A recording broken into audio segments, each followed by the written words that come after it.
The gate agent's voice came through the terminal speakers flat and final, the way all departure announcements sound when they're meant for someone who is almost out of time. Sarah Okonkwo heard it and walked faster. She had been running on 4 hours of sleep and an airport pretzel since Portland, and the delay, mechanical, unexplained, resolved without apology, had eaten through every buffer she'd built into the day. Gate B22 was visible now, the door still open. The agent behind the counter already reaching for the handle with the particular body language of someone who has done this 10,000 times and will not be moved. 30 feet. 20. She had her boarding pass in her hand, her carry-on behind her, and she was close enough to see the agent's name tag when she heard the sound. It wasn't loud. That was the thing she'd remember later. How quiet it actually was. A sharp intake of breath from someone nearby, a brief percussive cry, and then the specific dense thud of a body that has surrendered all resistance to the floor. Not a stumble, not a trip, a collapse. The body's way of announcing that it is done negotiating. She stopped. The crowd nearby had done what crowds do, opened into a rough circle around the man on the floor, close enough to witness, far enough to maintain the comfortable fiction that someone else was handling it. A few phones were already up. A woman had one hand pressed to her mouth.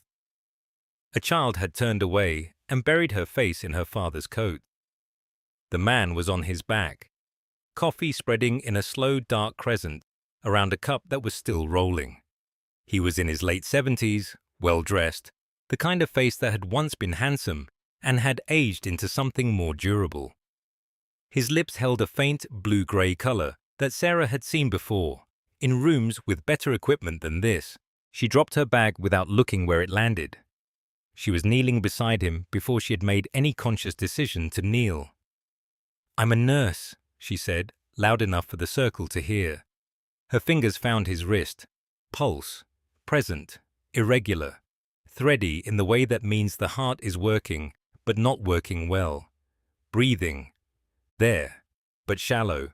The chest rising with too much effort and too little result. She looked up at the faces around her, found the nearest gate agent, and said it the way she'd learned to say things when time was the variable that mattered most. "Call 911, and I need an AED. There's one at every emergency station in this terminal. Send someone now." A teenager in a University of Colorado sweatshirt was already moving. The gate agent had a radio to his mouth. The circle parted slightly, purposefully, the presence of someone who knew what to do, reorganizing the crowd's instincts. Sarah turned back to the man and focused. She loosened his collar. She repositioned his airway. She monitored his color and his breathing and his pulse, with the concentrated attention her colleagues had always struggled to describe. Not calm exactly, because calm implied the absence of urgency, and urgency was very much present. It was something closer to clarity. The noise of the terminal receded. The departure board above her meant nothing. The flight door, which she heard seal shut with a hydraulic hiss behind her, she did not turn to look at. The AED arrived in the hands of the running teenager, who held it out to her like an offering. She used it once. She stayed with him after that, her fingers at his wrist, watching the color in his lips, speaking to him in the low, measured voice she used with patients who needed to know that someone was paying attention. The paramedics reached them in 8 minutes. By then, the man had a stabilized rhythm. By then, he was conscious enough to do the thing he did, which was squeeze her hand. She let him. She heard it before she saw it. Not the crying, that came after. What she heard first was the quality of violence that preceded it, the way a crowd of several hundred people can collectively pause, the ambient noise of an airport dropping half a register in the span of a single second. Sarah had learned to listen for that sound in the ICU, the room change before the alarm, the breath before the flat line. She was already turning when the man went down. He fell sideways rather than forward, which was the only mercy in it. His shoulder caught the armrest of the nearest seat and slowed him enough that his head didn't strike the floor directly. The coffee cup left his hand and rolled in a lazy arc across the linoleum, and the small domestic absurdity of it, the cup still upright for a moment before tipping, seemed to freeze everyone watching. A woman nearby made a sound like she was about to speak and didn't. A man in a business suit took a step backward. Sarah was already moving. She dropped her carry-on without breaking stride and covered the distance in seconds, kneeling beside him before anyone else had fully processed what they were seeing. He was in his 70s, she estimated, well-dressed, grey at his temples, and the careful, slightly formal posture of a man accustomed to being looked at. Even now, even collapsed on an airport floor, something about him resisted disorder. She pressed 2 fingers to the side of his neck, pulse present. Irregular. Not nothing, but not enough. His lips carried a faint discoloration she didn't like. His breathing was shallow and labored, the chest rising with too much effort for too little result. She tilted his chin gently, opened the airway, watched. "I'm a nurse," she said to the crowd, not loudly but with the particular clarity of someone who expects to be heard. "Someone call 911, and I need an AED. There should be one mounted near the gate. Go now. Don't look for someone else to do it." A teenager broke away immediately, which she noted with something close to gratitude. A gate agent was already on her radio, voice tight, using the flat procedural language of someone trained for emergencies, who has nonetheless never been this close to one. Sarah stayed with the man. She kept her fingers at his neck and counted. She watched his chest. She spoke to him in the low, steady register she'd developed over a decade of sitting with people in the worst moments of their lives. Not reassurance exactly, but presence. The specific human signal that says you are not alone in this. His eyes were closed, then they weren't. He looked at her with the slightly bewildered focus of someone waking in an unfamiliar place, and she held his gaze and said simply, "Stay with me." He blinked. His lips moved without sound. "Don't try to talk. Just breathe." Behind her, she heard the gate door seal shut with a pressurized click. The final boarding announcement for her Miami flight completed in the background, automated and indifferent. She registered it the way she registered most sounds, at that moment, as data with no current relevance. The AED arrived 90 seconds later, carried at a sprint by the teenager who had, by some instinct, also brought a second gate agent with him. Sarah had it out of its casing in under 10 seconds. The machine's voice began its instructions, calm and precise, the voice of a technology designed to give competence to people who have none. Sarah didn't need the instructions. She was already working. She used it once. The man's body responded. She checked his pulse again. Steadier, not normal, but present and organized, the heart remembering its pattern. She exhaled once through her nose. Then she stayed exactly where she was, kept her hand near his, and waited for the paramedics. The gate had emptied within minutes. That was the thing nobody prepared you for. How quickly a crowd dissolved once the emergency was over, once the paramedics had taken charge, and the radio chatter died down, and there was nothing left to watch. One moment, 40 people stood in a loose, useless ring around her. The next, they were gone, rolling their luggage toward other gates, other destinations. Already composing the story, they'd tell someone later about the woman who just appeared out of nowhere and took over. Sarah sat in one of the blue vinyl chairs and looked at her hands. They weren't shaking. They never shook during. That was the thing her colleagues meant when they said it, Sarah mowed. Said it with a mixture of admiration and something she recognized, after enough years, as faint unease. The stillness read as confidence to most people. She knew it was something more mechanical than that. It was the brain making a choice. This is a system with variables, and variables can be managed. Emotion was a variable.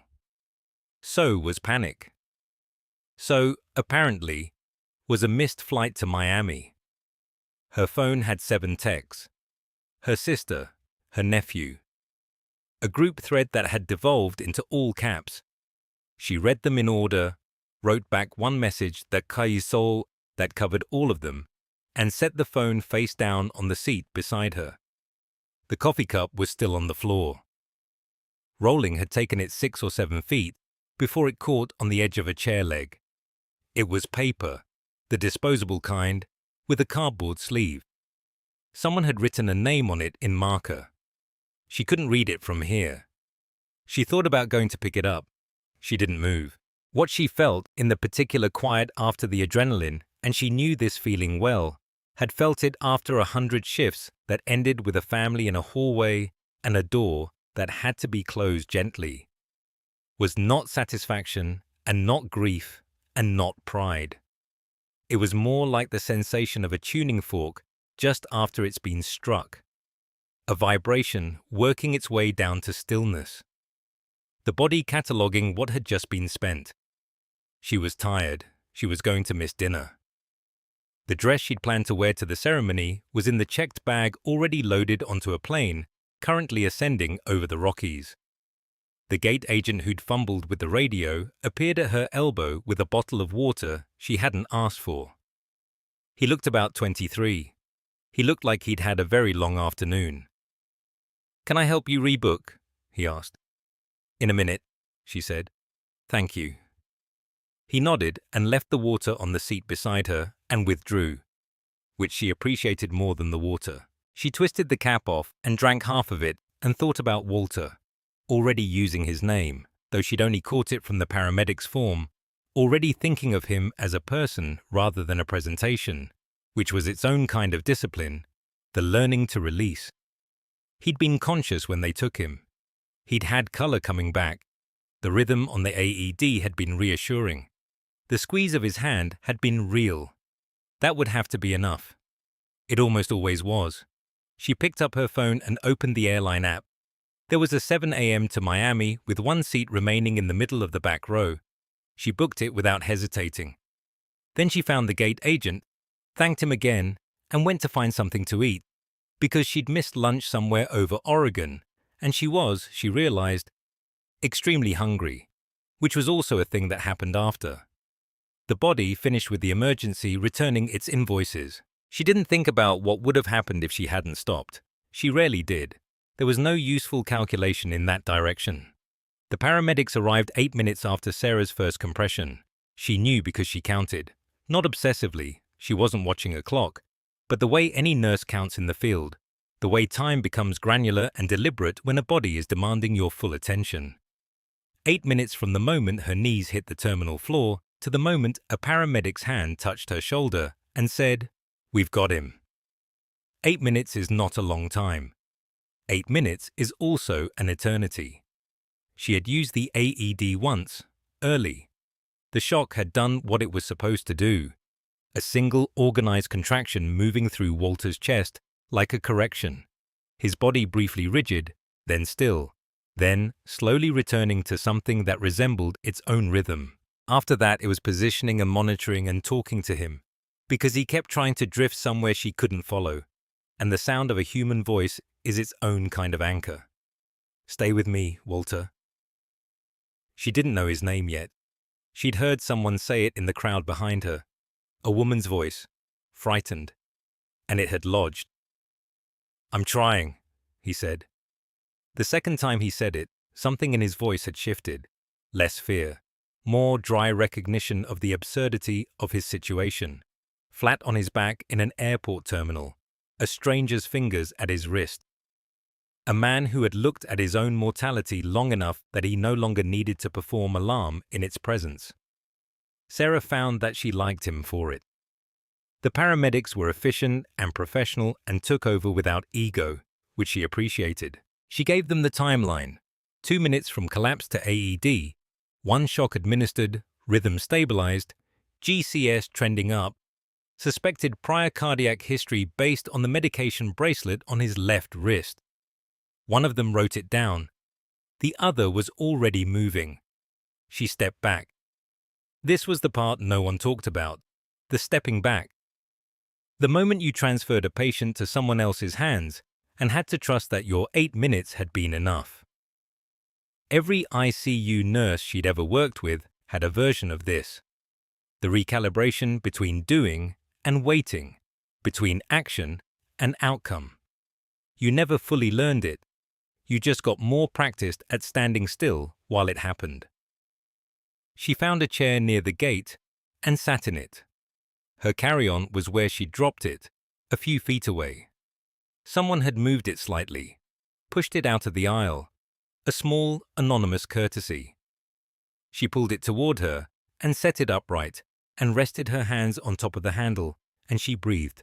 The departure board above her had already cycled. Gate B22 was now boarding a flight to Charlotte. Around her, the terminal had returned to itself. People moved. Announcements played. A child argued with a parent about a snack. The particular resilient indifference of airports, the way they metabolize crisis and continue, was already reasserting itself over the space where Walter had fallen. The coffee cup was gone. Someone had cleaned it up without being asked. Sarah watched the Charlotte flight finish boarding. She was not thinking about Miami. She was not thinking about the wedding, or the rebooked itinerary she would need, or the phone call to her sister that was going to involve the phrase, "You're not going to believe this." She was thinking about a medication bracelet, and a rhythm that had corrected itself, and a man who had looked up at her from the floor and said, "I'm trying with something that sounded almost like courtesy." She hoped he would be okay. She was fairly certain he would be. She stayed in the chair another few minutes, not from sentimentality, but because her legs had decided they were done until she gave them a reasonable amount of notice. Then she stood, straightened her jacket, picked up her bag, and went to find the rebooking desk. He found her still sitting in the gate chair, her carry-on between her feet, her boarding pass folded in half in her lap. The paramedics had been gone for maybe 10 minutes. The gate area had returned to its ordinary noise. Rolling suitcases, departure announcements, a child somewhere asking why. And Sarah sat inside all of it like a stone in moving water. She heard him before she saw him, breathing hard, the way people breathe when they've run farther than they meant to. "You stayed with him?" he asked. She looked up. He was perhaps 40, still in his coat, car keys in his hand. His eyes had the specific redness of someone who had received terrible news and then, mid-grief, received different news and hadn't yet sorted out what to do with either. "Until the paramedics had him," she said. "Yes." He sat down in the chair beside her, not across from her, beside her, the way people sit when they don't trust their legs. His hands were shaking. She noticed because she was trained to notice hands. "He has a pacemaker," he said. "The doctors at the hospital. They said if another few minutes had passed without someone—" He stopped, pressed his mouth together, started again. "He's stable. They're saying he's stable." "Good," Sarah said. "That's good." He turned to look at her directly for the first time. He seemed to be searching for something to say that was large enough, and finding that language didn't go that high. "Thank you doesn't feel like enough," he finally said. Sarah shook her head once. "It's enough." He didn't look entirely convinced. She understood that. There's a particular helplessness in being the person who arrived after, who was parking the car, who was grabbing coffee, who was 30 seconds too far away to do anything but find out what they'd almost lost. Gratitude fills that helplessness only partially. The rest stays. "Is there anything, he started. "No," she said. Not unkindly. He nodded. He sat with her another moment anyway, and she let him, because she understood that too. Sometimes people need to remain near the place where the thing happened, just a little longer, before they can move. Then he stood, thanked her once more, quietly, like a word said in a church, and went back toward wherever they'd taken his father. Sarah sat alone. Around her, Gate B22 was already being reassigned.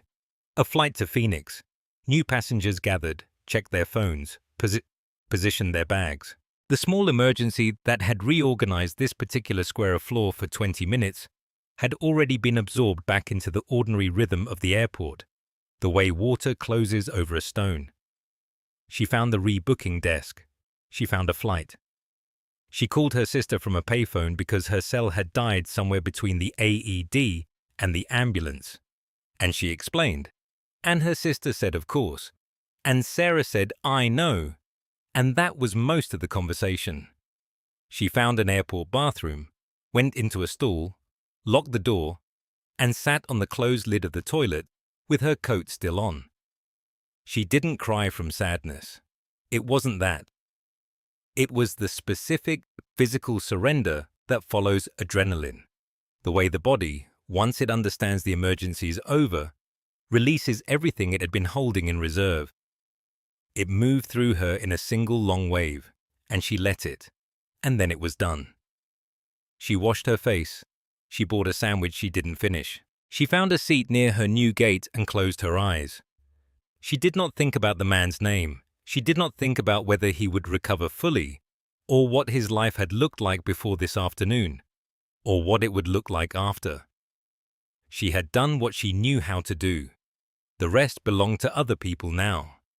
She slept for 40 minutes in a gate chair at Denver International Airport, and it was, unexpectedly, one of the best sleeps she could remember. The airport bathroom had 3 stalls, 1 broken soap dispenser, and the particular acoustic quality of a room that absorbed sound rather than bouncing it. The kind of quiet that felt pressurized, sealed. Sarah sat on the closed lid of the toilet in the far stall, still in her travel clothes, her carry-on propped against the door, and let it happen. Not grief. She understood the distinction even as it moved through her. Grief had weight and direction. This was something else. The body collecting its debts. Adrenaline is a loan. Every ICU nurse knows this. The body borrows against itself in an emergency, marshals every available resource toward the single immediate problem, and the reckoning comes later, privately, when the crisis has resolved and the systems begin to stand down. She'd seen it in new nurses, the ones who held together beautifully on the floor and then fell apart in the break room over a dropped cup of coffee. She tried to explain it to them. It's not weakness, it's physiology. Let it happen and then eat something. She was not crying about Walter. Walter was going to be fine. She had known it the moment she'd seen his color begin to shift, the gray retreating from his lips, the rhythm underneath her fingers finding something closer to order. She had known, and the knowing had let her stay steady while everything else around her remained noise. She was crying because she had not eaten since Portland. She was crying because her feet hurt, and her flight was gone, and somewhere in Miami her sister was recalculating seating arrangements without her. She was crying because 12 years of this work had taught her body to wait, to bank the shaking hands and the hammering heart for later, for a bathroom stall, for a moment when being unmade would not cost anyone anything. She gave it 7 minutes. She'd learned that too, the specific generosity of 7 minutes, after which the body had said what it needed to say and was ready to be practical again. She washed her face. The soap dispenser on the working sink smelled faintly of artificial lavender, the particular institutional variety found in airports and hospitals and government waiting rooms across the country, a smell she associated, without irony, with getting things done. She dried her hands on paper towels that disintegrated on contact. She looked at herself in the mirror for exactly as long as it took to confirm that she looked like a person who had been in an airport for 6 hours and had spent the last 45 minutes kneeling on a floor, which was to say she looked entirely like herself. She called her sister from the gate area while waiting to rebook.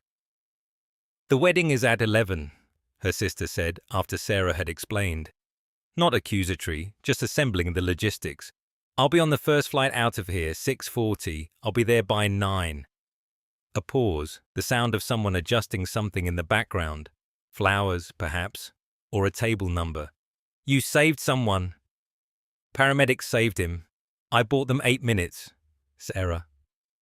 I'm fine, I'm rebooking now. Tell Marcus I'm coming. She hung up and stood in line. The gate agent who rebooked her was young and efficient and did not ask why her eyes were slightly red, which Sarah appreciated. The new boarding pass printed with a sound like something being decided. She bought a sandwich from the nearest kiosk, ate it standing by the window, watching a ground crew load bags into the belly of a plane in the last of the afternoon light. She did not think about the man on the floor. She did not think about whether he was all right.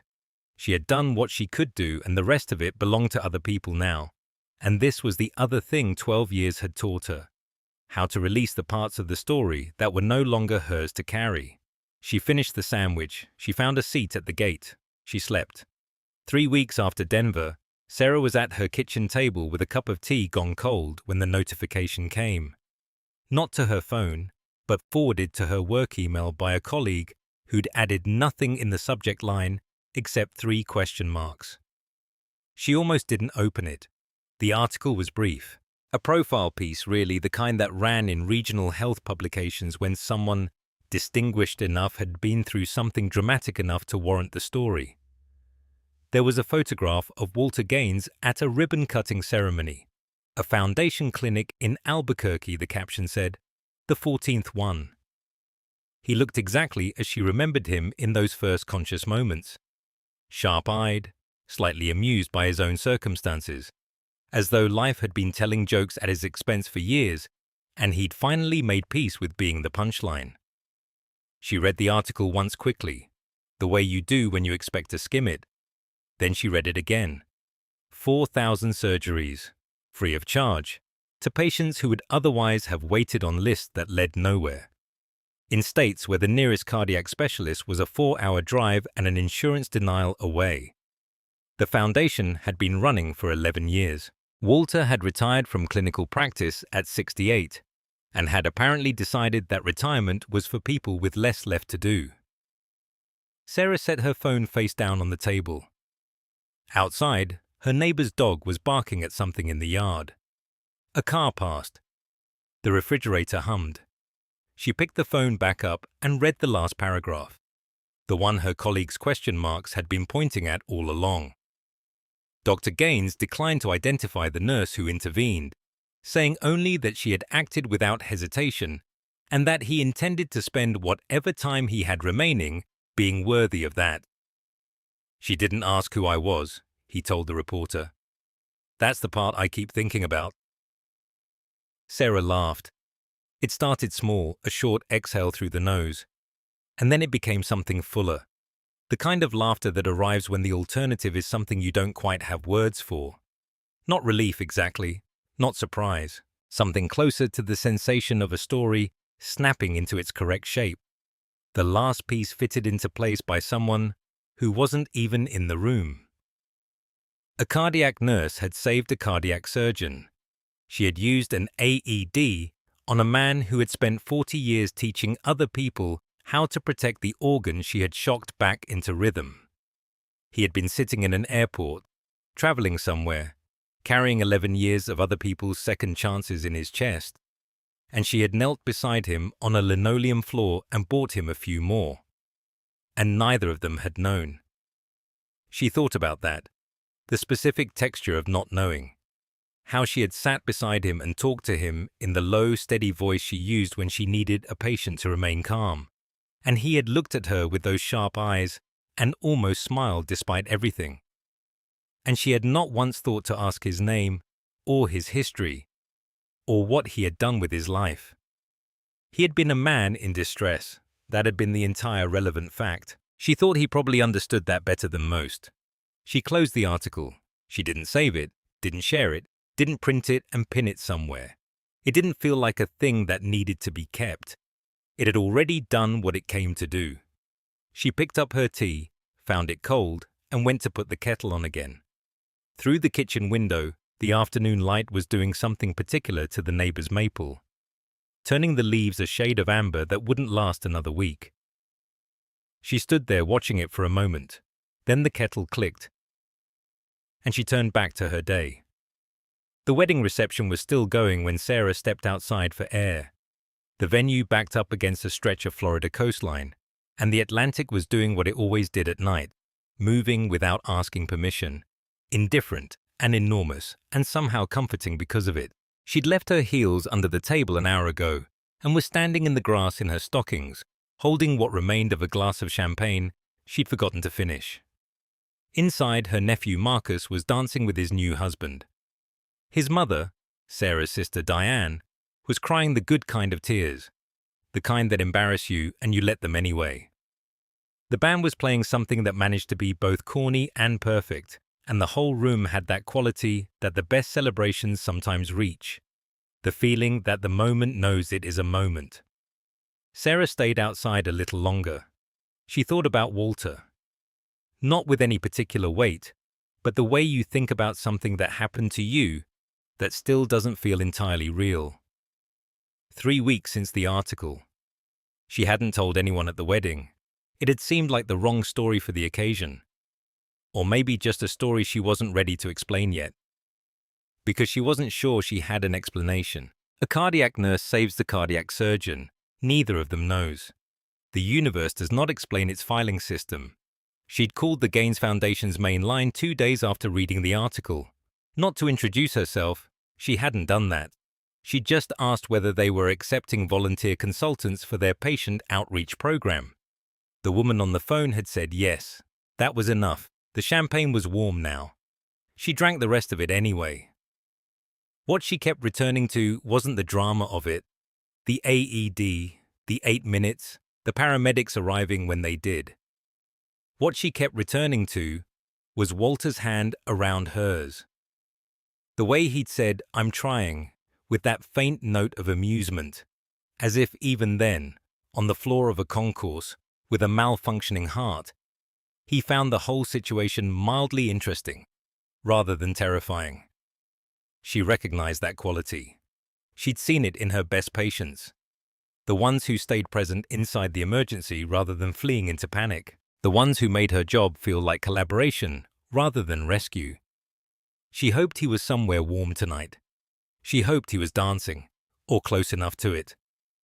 The door behind her opened and Marcus stepped out. His bow tie loosened, his face still lit from the inside the way faces get on the best days. "There you are. Diane's been looking for you." "I needed a minute." He stood beside her, looking out at the water. After a while he said, "You seem happy." "I am happy. But also somewhere else." She smiled. That was Marcus. He'd always been able to do that, find the exact word for the thing you didn't know was visible. She'd been that way about him too, since he was 7 years old, and she was the aunt who showed up and stayed. "It was a good week," she said. He waited, in case there was more. There wasn't, and he understood that, and he put his arm around her shoulder, and they stood there for another moment watching the ocean move the way it always moved. Purposeful and without agenda, not asking to be witnessed, but worth witnessing anyway. Then the band shifted into something louder, and Marcus laughed and said, "Come on, come back inside." And she went. She left her empty glass on the railing. She didn't look back at it. Inside, her sister found her immediately and pulled her onto the dance floor. And Sarah let herself be pulled. And the song was the corny, perfect kind, and she danced until her feet hurt. She had missed one flight. She had caught everything else.